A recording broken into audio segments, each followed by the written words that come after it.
స్వేచ్ఛ TV culture సాహితీ ప్రతిభ ప్రేక్షకులకు స్వాగతం. ప్రస్తుత కార్యక్రమం జీవనాడు 99లో ఆదివాసీ రచయిత గుమ్మడి లక్ష్మీనారాయణ వ్యాసావళి పరిచయం చేయబోతున్నాం. వ్యాఖ్యాత జీవన్. అడవిని నమ్ముకొని జీవించే ఆదివాసీ కుటుంబంలో జన్మించిన గుమ్మడి లక్ష్మీనారాయణ పీజీ వరకు ఉన్నత విద్యాభ్యాసం చేసి తన జాతికి సేవ చేస్తున్నాడు. గెజిటెడ్ హెడ్ మాస్టర్గా బాధ్యతలు నిర్వర్తిస్తూనే రచయితగా ఎదిగి తన జాతి జనులు నిత్యం ఎదుర్కొనే అనేక సమస్యలపై విశ్లేషణాత్మక వ్యాసాలు రాస్తున్నాడు. వివిధ పత్రికలలో అవి మనకు తరచూ తారసపడుతూనే ఉన్నాయి. ఈయన ఫిబ్రవరి 25, 1973న మహబూబాబాద్ జిల్లా మండల కేంద్రమైన పాకాల కొత్తగూడెంలో జన్మించాడు. తల్లిదండ్రులు పొట్టయ్య, ఎల్లమ్మ. ఈయన 10వ తరగతి వరకు ఏటూరు నాగారంలోని ఆంధ్రప్రదేశ్ రెసిడెన్షియల్ పాఠశాలలో చదువుకున్నాడు. ఇంటర్మీడియట్ బీపీసీ గ్రూపులో నర్సంపేట జూనియర్ కాలేజీ నుండి పూర్తి చేసుకున్నాడు. అదేవిధంగా ఆంధ్రప్రదేశ్లోని కర్నూలులోని సిల్వర్ జూబ్లీ డిగ్రీ కళాశాల నుండి బీఎస్సీ పూర్తి చేసుకున్నాడు. అటు తర్వాత హైదరాబాద్లోని ఉస్మానియా యూనివర్సిటీ నుండి ఎంఎస్సీ జూవాలజీ పూర్తి చేసుకున్నాడు. శ్రీకృష్ణదేవరాయ యూనివర్సిటీ అనంతపురం నుండి diploma in mass communication and journalism పూర్తి చేసుకున్నాడు. అదేవిధంగా హనుమకొండలోని ఉపాధ్యాయ విద్యా కళాశాల నుండి బిఎడ్ పూర్తి చేసుకున్నాడు. ప్రస్తుతం గెజిటెడ్ హెడ్ మాస్టర్గా బాధ్యతలు నిర్వర్తిస్తున్నాడు. అదేవిధంగా ఆదివాసీ రచయితల వేదిక 60లో క్రియాశీలకంగా పనిచేస్తున్నాడు. ఇప్పటి వరకు ఆయన వ్యాసావళిని 2 భాగాలుగా ప్రచురించారు. ఒకటి ఆదియోధులు అజరామరులు, 2 అనంతయానం. ఆదివాసీ వారసత్వ సాంస్కృతిక సంపదను సుసంపన్నం చేయటంలో ఈయన భవిష్యత్తులోనూ కృషి చేస్తాడని ఆశించుదాం. ప్రస్తుతం ఆయన రచించిన పై 2 పుస్తకాల సంక్షిప్త పరిచయంతో వాటి ప్రాముఖ్యతను తెలియజేసే ప్రయత్నం చేద్దాం. కొండకోణంలో దుర్గమారణ్యాల్లో క్రూర మృగాల నడుమ జీవిస్తున్న అతి ప్రాచీనులు గిరిజనులు. అందువల్లనే వారిని ఆదివాసీలు, మూలవాసులుగా పిలుస్తుంటాం. రామాయణ భారతాల్లో వీరి ప్రస్తావన మనకు ప్రముఖంగా కనిపిస్తుంది. గుట్టల కింద, మైదాన ప్రాంతాల్లో జీవించే నాగరికులు ఈ ఆటవికుల, అడవిపుత్రుల సహకారం లేకుండా జీవించిన దాఖలాలు చరిత్రలో మనకు ఎక్కడా కనిపించవు. గిరిజన స్త్రీ పురుషులు అనేకులు దేవతలుగా, దేవుళ్ళుగా నాగరికులతో పూజలు అందుకుంటూనే ఉన్నారు. పార్వతి అంటేనే పర్వతరాజు తనయ. చెంచులక్ష్మి ఎవరు అనేది తెలుస్తూనే ఉందిగా. శ్రీశైలం మల్లన్న చెంచుల బావ, భ్రమరాంబ వారి ఆడపడుచు. పూరీ జగన్నాథుడు సవరల దేవుడు, శబరి సవర వనిత, భీముడు కూడా వారి బంధువే దేవుడు. ఇట్లా చెప్పుకుంటూ పోతే పురాణాల్లో మనకు అనేకులు దర్శనమిస్తారు. రామరావణ యుద్ధ సమయంలో ఇరువురికి ఈ గిరిపుత్రుల అండ ఉంది. అసలు రావణాసురుడే అసురుడు, లేదా రాక్షసుడు, లేదా గిరిజనుడు. కురుపాండవ యుద్ధంలోనూ అటు కౌరవులకో ఇటు పాండవులకో వెన్నుదన్నుగా నిలిచింది కూడా వీళ్లే. అర్జునుని మించిన విలుకాడు కావటం వల్లనే ఏకలవ్యుని బొటనవేలును గురుదక్షిణగా ద్రోణాచార్యుడు కోరాడు. వారి ప్రాచీనతను గుర్తు చేయటానికే ఇంతగా చెప్పాల్సి వస్తున్నది. మధ్యయుగాల రాజకీయాలను మలుపు తిప్పింది కూడా గిరిపుత్రులే. సామ్రాజ్యాల విస్తరణలో భాగంగా రాజ్యాలను జయించటంలోనూ వీరి పాత్ర ప్రముఖంగా కనిపిస్తుంది. ఒక రాజును దించాలన్నా, మరో రాజును ప్రతిష్ఠించాలన్నా వీరి సహకారం అనివార్యం. మౌర్య చంద్రగుప్తుడు చక్రవర్తి కావటానికి పర్వతరాజు సహకరించాడు. రాణా ప్రతాప్కు భిల్లులు అండగా నిలిచారు. గోండు రాణి దుర్గావతి మొఘలులను ఎదిరించిన ధీరవనిత. మధ్యయుగాల్లో మధ్య భారతంలో గోండ్వానా రాజ్యం గోండుల పరిపాలనా దక్షతకు నిదర్శనంగా నిలిచింది. ఒక్క మాటలో చెప్పాలంటే గిరిరాజుల గణరాజ్యాల సహకారం లేని రాజ్యాలు ప్రాచీన మధ్యయుగాల్లో ఎక్కడా కనిపించవు. ఆధునిక చరిత్రకు వస్తే బ్రిటిష్ వలసవాదులను ఎదుర్కొన్న బిర్సా ముండాగా మనకు కనిపిస్తాడు. ఈయన గిరిజన పోరాట పితామహునిగా పేర్కొనబడతాడు. ఈయన బ్రిటిష్ వలసవాదులకు వ్యతిరేకంగా పోరాడినవాడు. అలాగే కర్కోటక నిజాం రాజును వీరోచితంగా ఎదిరించిన గోండు యోధులు రాంజీ గోండ్, అలాగే బాబీ ఝరీలో కొమ్రం భీమ్లు మనకు చరిత్రలో తారసపడతారు. అదేవిధంగా జీర్ణ కాకతీయ రాజ్య స్థాపనాచార్యగా తనను తాను అభివర్ణించుకున్న షితాబ్ ఖాన్ అనే సీతాపతిరాజు కోయతెగకు చెందిన యోధుడు. ఈయన ఓరుగల్లు, ఖమ్మంమెట్టు, బెల్లంకొండ దుర్గాలను జయించి గోల్కొండ నవాబుల పక్కలో బల్యమయ్యాడు. గణపతులకు అండగా శ్రీకృష్ణదేవరాయల సైన్యాలను 12,000 మంది విలుకాండ్రతో అడుగడుగునా ఎదిరించి ఆ సైన్యాలకు ముచ్చెమటలు పట్టించాడు. పాల్వంచ అటవీ ప్రాంతంలో కోయబెబ్బులుగా ప్రసిద్ధి చెందిన స్వయం గంగులు మనకు తారసపడతాడు.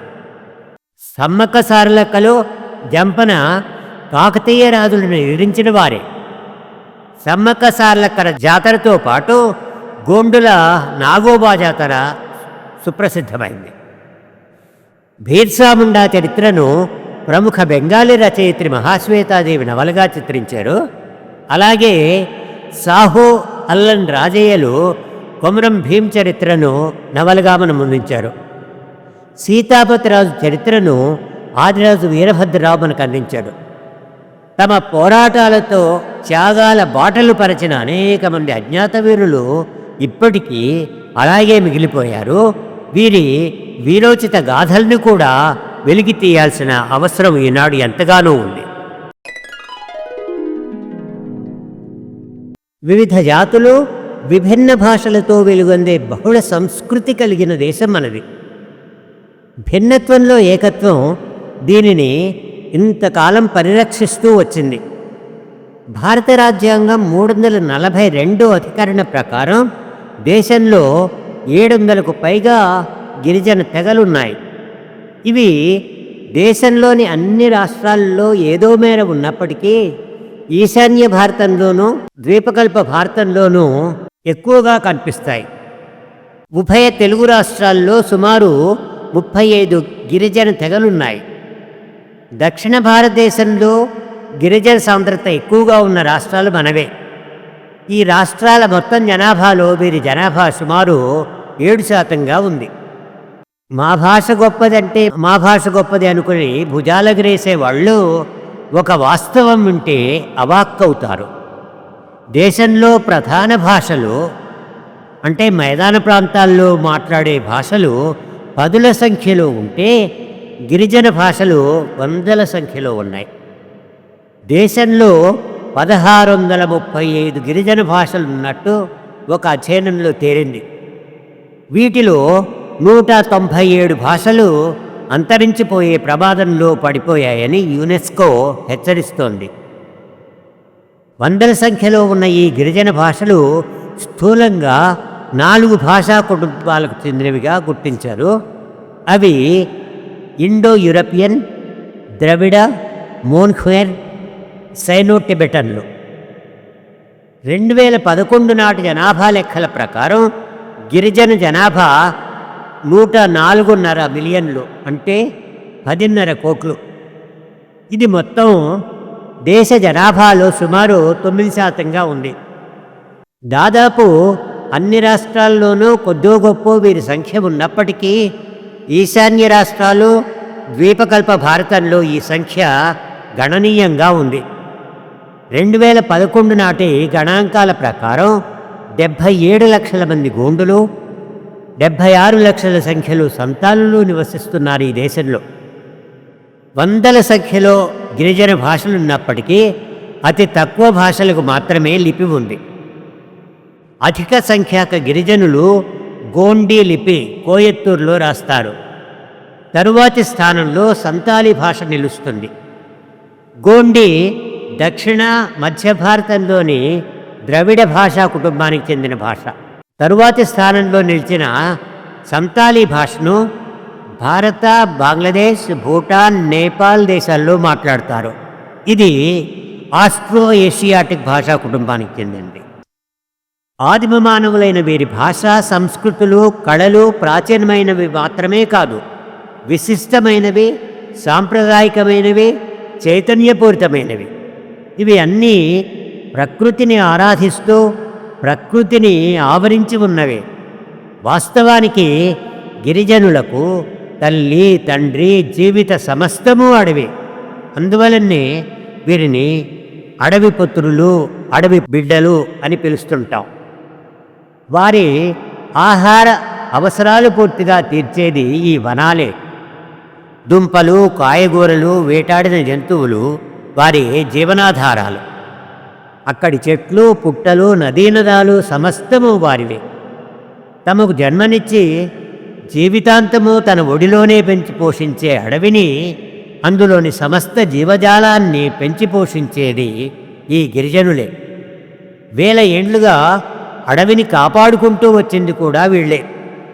పర్యావరణాన్ని, వాతావరణ సమతుల్యాన్ని, భూతాపాన్ని ఇంతకాలం నియంత్రిస్తూ వచ్చింది కూడా గిరిజనులే. అంతేగాని కొంతమంది ఆరోపిస్తున్నట్టు ప్రకృతిని ధ్వంసించేది మాత్రం వీళ్ళు కాదు. ప్రకృతిని రక్షించేది వీళ్ళే.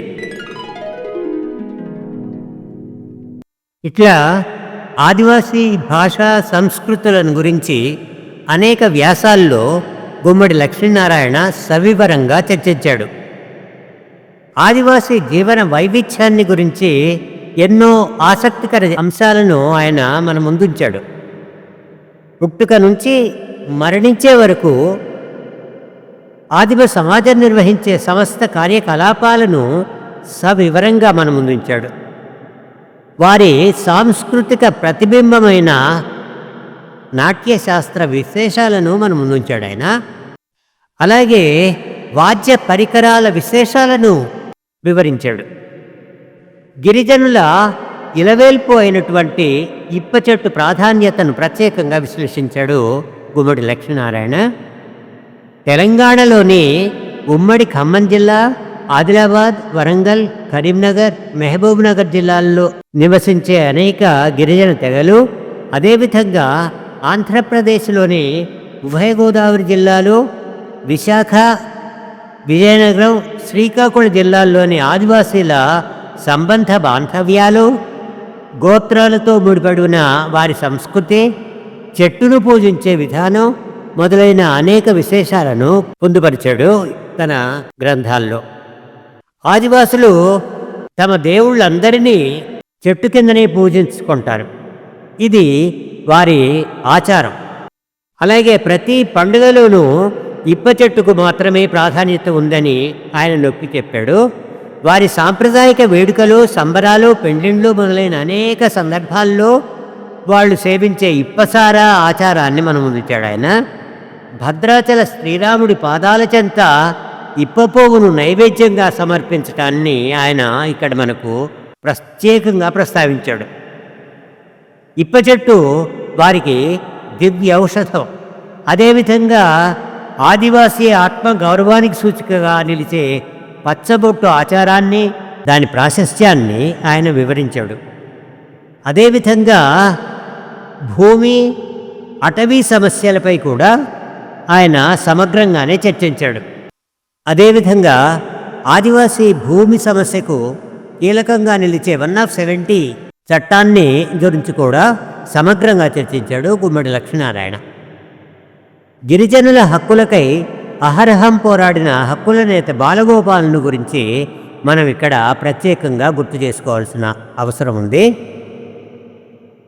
ఆయన ఒకానొక సందర్భంలో ఇలా అంటాడు: ఆదివాసుల భూమి సమస్య మన దేశంలో కుల సమస్య అంత ప్రాచీనమైన సమస్య. నాగరిక సమాజం మొదలైనప్పటి నుండి, అంటే మనుషులు వ్యవసాయం చేయటం నేర్చుకున్నప్పటి నుంచి ఆదివాసుల భూములను నాగరికులు కాజేయటం జరుగుతూనే ఉంది. ఆదివాసులు ఈ దాడిని ప్రతిఘటించారు, లొంగిపోయారు, ప్రతిఘటించలేక పారిపోయారు. వీటన్నింటి దాఖలాలు మనకు చరిత్రలోనూ పురాణాల్లోనూ అనేకంగా లభిస్తాయి. భూమిని ఆక్రమించుకోవటంలోనూ కాపాడుకోవటంలోనూ రాజ్యాధికారం తప్పనిసరి అవసరం కాబట్టి, రాజులు చేసిన యుద్ధాలే చరిత్ర అనిపించుకుంటుంది కాబట్టి, మన చరిత్రను మనం పురాణాల్లో నిక్షిప్తం చేసుకున్నాం కాబట్టి, అటు దేవుళ్ళు, ఇటు రాక్షసులు, నిషాదులు, యక్షులు మొదలైన వారి మధ్య జరిగిన యుద్ధాల రూపంలో అవి మనకు తారసపడతాయి. అదేవిధంగా రాజ్యాలు బలంగానూ కేంద్రీకృతంగానూ ఉన్నప్పుడు భూముల ఆక్రమణేగాక అటవీ సంపద మీద ఆదివాసుల నుండి శిస్తులు వసూలు చేసే అధికారము, వెట్టి చాకిరి, వెట్టి ముడుపులు స్వీకరించే పెత్తనము కూడా నాగరికులు కోరుకున్నారు. దానికోసం ఆదివాసుల మీద జమీందారులను నియమించడంతో పాటు ఆదివాసీల్లోనే శిస్తు వసూలు చేసి పెట్టే దళారులను తయారు చేయడం కూడా జరిగింది. గోదావరి ఏజెన్సీల్లో వీరిని ముఠాదారులు అని అంటారు. దీనిని కూడా గిరిజనులు కొంత ప్రతిఘటించటం, ఆ పైన లొంగిపోవటం లేక పారిపోవటం జరిగింది. బెంగాల్ ప్రెసిడెన్సీలో బ్రిటిష్ వాళ్ళు వ్యవస్థీకరించిన జమీందారీ వ్యవస్థ అడవుల మీద కూడా తన పెత్తనాన్ని ప్రకటించుకోవటం సంథాల్ పోరాటానికి కారణం.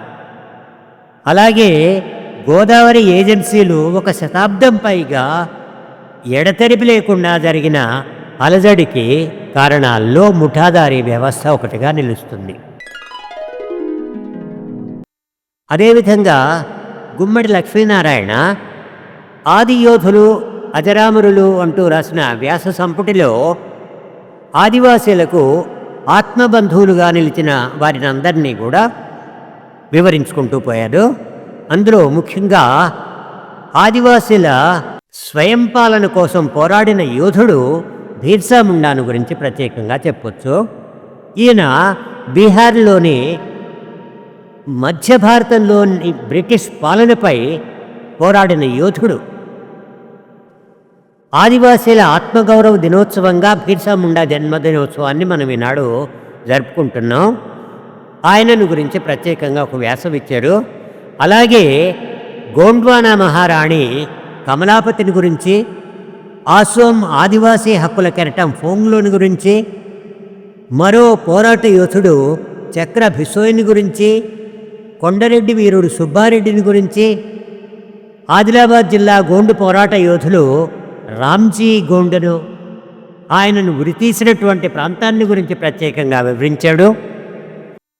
రామ్జీ గోండుతో పాటు ఆయన అనుచరులు 1000 మందిని నిర్మల్లోని ఊడల మర్రికి వేలాడదీసి ఉరితీశారట నిజాం ముష్కరులు.